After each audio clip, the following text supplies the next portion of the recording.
இந்தியாவின் 77வது குடியரசு தின விழாவை ஒட்டி 2026ஆம் ஆண்டிற்கான அண்ணா பதக்கம், கோட்டை அமீர் மத நல்லிணக்க பதக்கம், காந்தியடிகள் காவலர் பதக்கம் போன்றவற்றை முதலமைச்சர் ஸ்டாலின் வழங்கினார். தமிழக அரசு ஒவ்வொரு ஆண்டும் வீர தீர செயல்கள் புரிந்த அரசு ஊழியர்கள் மற்றும் பொதுமக்களுக்கு வீர தீர அண்ணா பதக்கத்தை வழங்கி வருகிறது.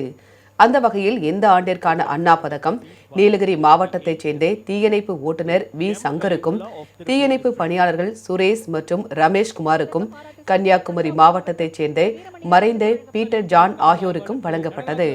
சிறந்த சேவை புரிந்தவர்களுக்கான கோட்டை அமீர் மத நல்லிணக்க பதக்கம் திருப்பூர் மாவட்டத்தைச் சேர்ந்த பூ கலிமுல்லாவுக்கு வழங்கப்பட்டது. அதிக உற்பத்தி திறன் பெறும் விவசாயிகளுக்கான சிறப்பு விருது தஞ்சாவூர் மாவட்டத்தைச் சேர்ந்த க வீரமணிக்கு வழங்கப்பட்டது. கள்ளச்சாராயத்தை கட்டுப்படுத்த உயிரை பணயம் வைத்து சிறப்பாக பணியாற்றிய காவல்துறை அதிகாரிகளுக்கு காந்தியடிகள் காவலர் பதக்கம் வழங்கப்பட்டது. இந்த விருது விழுப்புரம் மண்டல மத்திய நுண்பிரிவு காவல் ஆய்வாளர் நடராஜன், விழுப்புரம் மாவட்ட ஆரோவில் காவல் நிலைய உதவி ஆய்வாளர் சத்யநந்தன், சின்னசேலம் காவல் உதவி ஆய்வாளர் மணிகண்டன், கடலூர் மாவட்டம் புத்தூர் காவல் நிலைய உதவி ஆய்வாளர் நடராசன், சேலம் மாவட்ட மத்திய நுண்ணறிவு பிரிவு தலைமை காவலர் கண்ணன் ஆகியோருக்கு வழங்கப்பட்டது. சிறந்த காவல் நிலையத்திற்கான முதலமைச்சர் கோப்பையை மதுரை மாநகர் ஜெயகன்புரம் காவல் நிலையம் தட்டிச் சென்றது.